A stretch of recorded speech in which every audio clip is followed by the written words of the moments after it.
오늘의 사연 시작하겠습니다. 누구한테도 털어놓지 않은 이야기입니다. 너무 오래 지난 시간 때문에 이게 당연하다고 생각했던 건지, 정말 깊은 고민 때문에 이러지도 저러지도 못하고 누구한테도 이야기하지 못하고 저 혼자 속으로 삭히고 있었습니다. 제가 처음 형부를 만나게 된 건 제가 막 대학에 입학했을 때입니다. 당시 제 언니는 30이었고요. 나이 차가 많이 나는 이유는 언니와 저는 씨가 다른 자매이기 때문입니다. 엄마의 전 남편, 그러니까 제 언니의 생부는 언니가 어릴 적에 병으로 손도 써보지 못하고 돌아가셨답니다. 그리고 저희 아버지는 당시에 할머니를 모시고 살고 있었는데 할머니 몸이 안 좋아서 간병인을 구했는데 그게 저희 어머니였대요. 애가 딸려있긴 했지만 고용인인데도 할머니한테 진심을 다해 잘하는 모습에 그렇게 결혼까지 하게 되었답니다.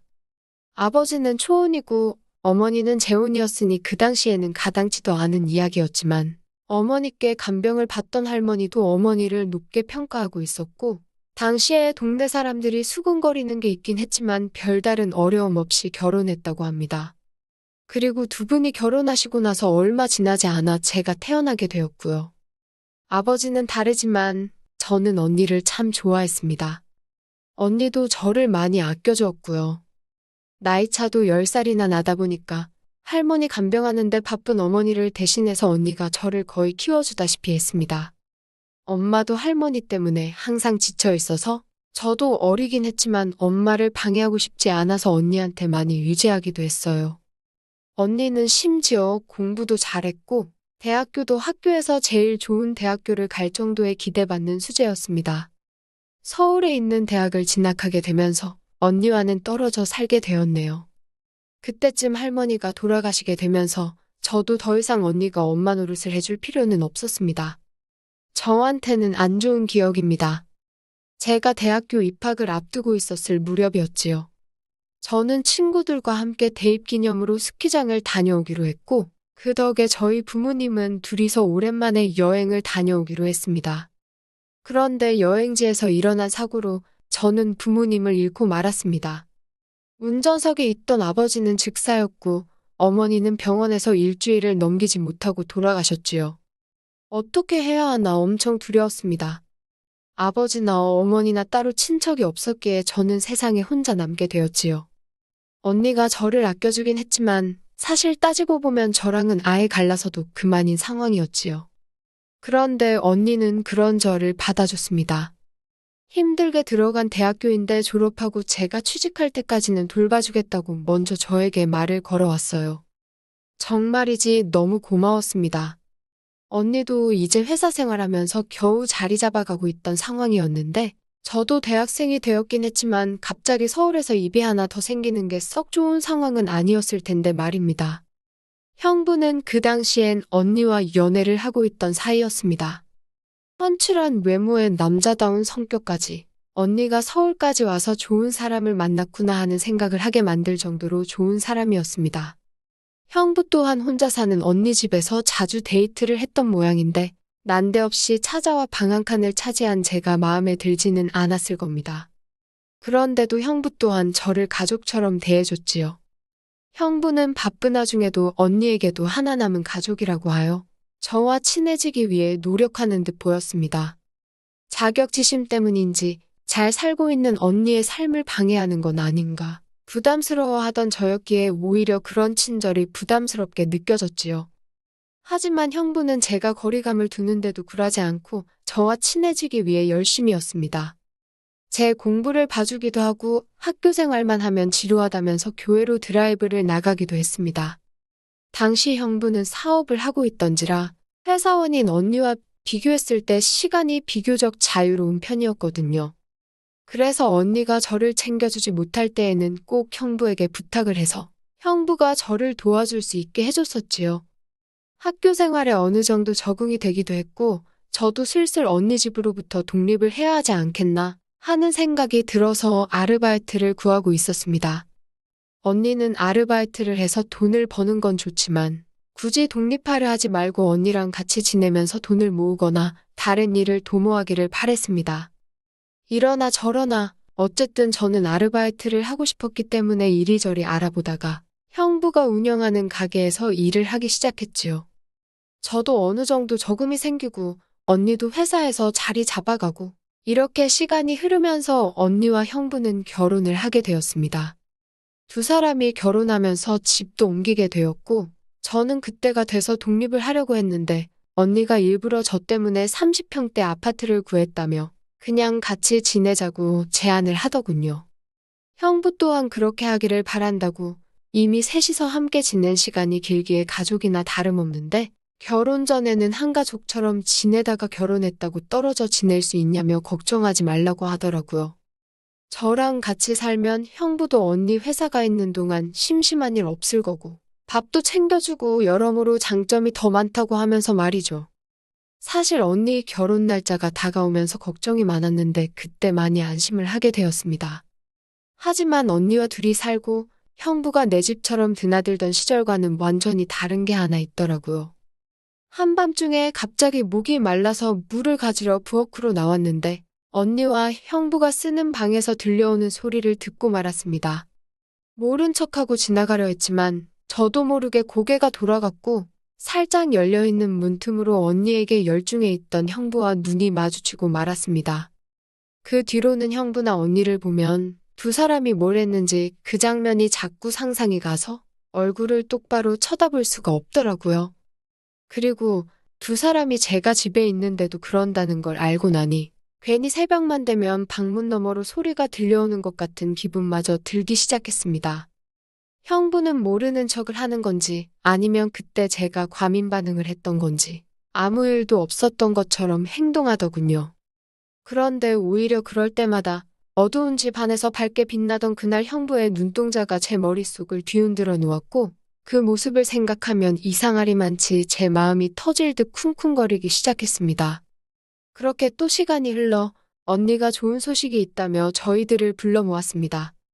형부는 아빠가, 저는 이모가 되게 되었다는 소식이었지요. 형부는 물론이고 저도 뛸 듯이 기뻐했어요. 그날 축하한다고 주변 사람들을 모아서 조촐한 잔치도 열었습니다.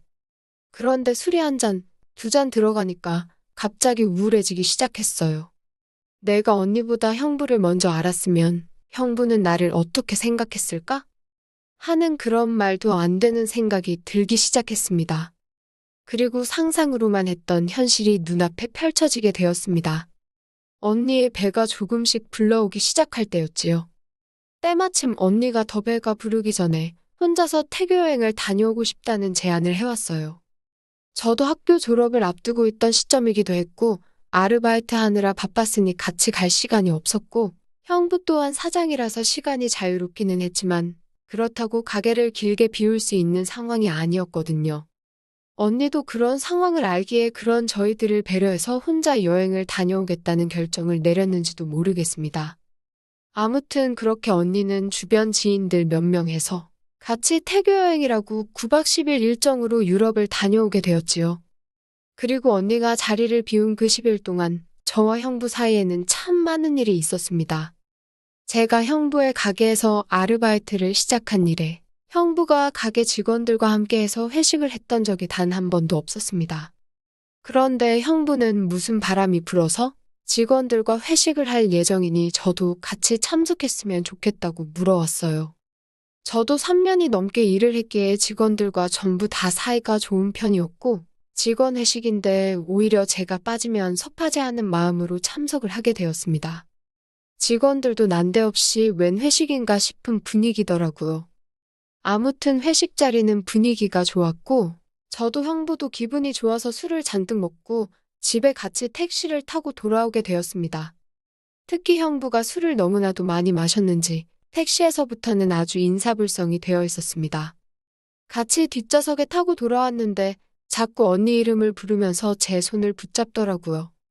조금 당황스럽기는 했는데 언니랑 얼마나 사이가 좋으면 여행 가자마자 보고 싶어서 저러나 싶어서 질투도 나기 시작했습니다. 그리고 형부가 제 손을 붙잡는데 기분이 썩 나쁘지만은 않았어요. 택시에서 내려 아파트로 들어가는 길부터 엘리베이터 타고 올라가는 동안에도 자꾸 달라붙는 형부 때문에 진땀을 좀 뺐습니다. 처제라고 말하니 순식간에 정신을 차렸다가 10초도 안 지나서는 또 언니 이름을 부르며 달라붙는데 그래도 밖에서는 견딜만 했는데 집에 들어오니 형부가 막무가내로 나오기 시작했습니다. 그런데 저도 술 기운이 조금 있어서 그랬나 그냥 이대로 질러버려도 이건 내 탓이 아니라 형부가 잘못한 거로 해도 되지 않는가 하는 생각이 들어 그대로 형부에게 모든 걸 맡겨버렸습니다. 그렇게 여행 간 언니는 꿈도 꾸지 못할 상황이 현실로 일어나게 되었고 다음 날 아침 형부에게서는 미안하다는 사과와 함께 충격적인 이야기를 듣게 되었습니다. 사실 형부는 부모님이 돌아가시고 제가 언니 집에 들어온 그때부터 이 순간을 계속 꿈꿔왔다고 하는 겁니다. 하지만 그렇다고 해서 형부가 언니랑 헤어져 버리면 어차피 저를 두 번 다시 만날 수 없게 되는 상황이 되었지 않겠느냐며 그렇게 저랑 근처에만 있는 것만으로도 행복하다고 생각했고 그렇게 언니와 결혼까지 하게 되었다는 겁니다. 마음은 저한테 있지만 언니와 함께하는 길 외에는 저를 잃는 길 뿐이었던 형부는 결국 언니와 결혼을 선택했다는 것이었지요. 물론 형부가 그날의 실수를 무마하기 위해 대충 둘러댄 말일 수도 있습니다. 하지만 저는 그 말을 진심으로 믿기로 했고 그날 이후로 저와 형부는 언니 몰래 수많은 비밀들을 만들게 되었습니다. 언니는 출산 직전까지 회사에 출근을 했고 출퇴근이 자유로웠던 형부와 같은 가게에서 일을 하던 저는 언제든지 언니에게 말 한마디만 해서 알리바이를 만들 수 있었습니다. 그렇게 수개월을 저는 언니를 배신하는 행동을 일삼고 있었습니다. 그 벌을 받게 된 걸까요? 언니의 출산일이 다가오고 있었고 그때서야 형부는 제정신을 차린 건지 우리가 계속 이렇게 만나는 게 맞는 거냐, 맞지 않은 거냐 하는 이야기를 나눌 때쯤이었습니다. 저도 쉽게 대답을 할 수 없던 상황이었고요. 그런데 예상치도 않은 일이 생기고 만 것입니다. 언니가 출산 후 출혈로 아이를 낳고 대학병원으로 옮겨가는 길에 사망 선고를 받게 돼버린 것입니다. 아이는 태어났지만 형부는 그때 죄책감에 무너져버린 듯 세상과 삶에 대한 의지를 놓아버린 사람이 되었습니다. 저 또한 마음의 상처가 너무 컸습니다. 이러나 저러나 제가 언니를 배신하는 행동을 했고 그 죄책감도 엄청났지만 무엇보다 이 세상에 단 하나뿐인 나의 혈육이었던 언니까지 제 곁을 떠나고 말았으니 말입니다. 정말로 세상에 혼자 남겨져 버렸구나 하는 생각이 들었고 저 또한 이 날을 이후로 엄청난 충격 속에 살아야만 했습니다. 하지만 이제 막 태어난 조카를 내버려둘 수도 없었지요. 저의 경우에는 제 조카가 제정신을 붙잡게 해주는 줄 같은 존재였습니다. 대학 졸업을 코앞에 두고 저는 학교를 그만두었고 조카의 엄마가 되어주기를 자청했습니다. 저보다 더 어린 나이에 저를 업어 키워준 언니에 대한 보답이기도 했고 언니 모르게 형부와 비밀을 만들었던 속죄이기도 했습니다. 형부 또한 언니가 떠나간 그 상황을 받아들이기 힘들어했지만 차츰 시간이 지나면서 제가 알던 형부의 모습으로 돌아오게 되었습니다. 그리고 어느 순간부터 언니와 형부가 쓰던 방, 제가 쓰던 방의 경계가 허물어지게 되었고 누가 시키지도 않았지만 자연스럽게 커다란 침대, 형부 옆에 비어있던 언니가 쓰던 그 자리는 제 자리가 되었습니다. 그렇게 8년이라는 세월이 흘렀습니다. 조카를 제 자식처럼 키웠습니다. 조카도 저를 엄마처럼 따르며 컸고요. 사실상 조카에게 저를 이모라고 부르라는 강요도 한 적 없습니다. 조카가 저를 엄마라고 부르기 시작하면서부터 그냥 저는 이 아이의 엄마가 되어주겠다 결심을 했지요. 형부도 이제 언니와 보낸 시간보다 저와 보낸 시간이 더 많다고 합니다. 저도 형부를 집에서는 형부라 부르지 않고 오빠라 부르게 되었고요. 주변 이웃들도 매일같이 들르는 마트의 계산원분도 저희를 전부 다부부로 알고 있습니다. 하늘은 언니마저 데려가긴 했지만 형부를 내게 주었구나 하는 생각이 들었고 조카의 엄마로서 8년을 살다 보니 제 안에 또 다른 욕심이 하나 꿈틀대기 시작했지요. 형부와 저를 이어주는 연결고리를 만들고 싶었습니다. 형부와 언니, 그리고 저가 아닌 형부와 저만 단 둘이 묶을 수 있는 강한 유대감을 말이지요. 그렇게 저는 형부에게 단도직입적으로 형부와 진짜 가정을 꾸리고 싶다는 말을 했습니다.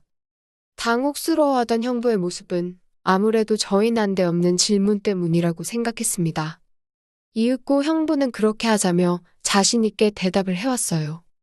이미 긴 시간이 지나 있었기 때문에 형부나 저나 언니에 대한 미안한 마음보다 이제 서로 새 출발을 위해 한 걸음을 내딛었다는 생각이 들어 너무 행복했습니다.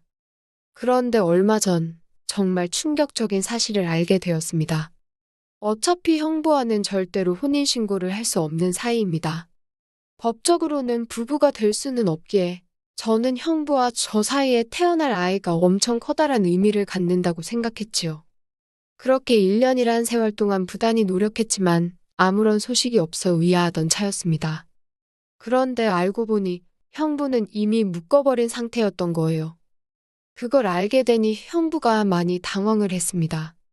그냥 하나만 낳아서 둘이 행복하게 살면 되지 않냐. 제 언니가 출산 중에 그렇게 되었는데 저까지 잃게 될까봐 겁이 난다 하는 이유를 댔지만 그것보다도 형부가 저를 속인 배신감이 더 참을 수가 없네요. 저한테는 상의 한마디도 없이 그랬던 것 아닙니까? 그렇게 형부에 대한 믿음이 깨지기 시작하니 애초에 언니가 살아있을 때 형부와 실수를 했던 그 순간이 떠오르더군요. 애초에 처음부터 저랑 어떻게 하기 위해 저와 단둘이 술에 취한 상태가 될 수 있게 의도적으로 계획적으로 언니가 여행을 갔던 그날의 회식 자리를 열었던 거라는 생각이 들었습니다. 그리고 언니가 배가 불러 아이가 태어날 때까지 혼자서 독수공방 참아야 했으니 언니의 대용품으로 저를 이용했던 거고요. 거기에 아이가 태어나고 언니가 잘못되니 이제는 엄마 역할을 시키면서 8년 동안 저를 데리고 재미를 봤던 겁니다. 어차피 저랑은 법적으로 더 이상 진지한 사이가 될 수 없는 걸 알고 있으니 저와의 사이는 형부에게는 그렇게 큰 의미가 되지 못했던 것이지요.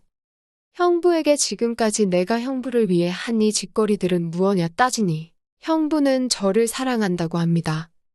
하지만 자꾸만 잘못될 수도 있다는 생각을 하면 자기는 어떡하냐고 그리고 아이는 어떡하냐고 따지더라고요. 처음부터 끝까지 저에 대한 걱정은 하나도 없었습니다. 지금은 잠시 머리를 식히기 위해 혼자 멀리 떠나와 있습니다. 언니도 제가 계속 이런 삶을 살기를 바라고 있을까요?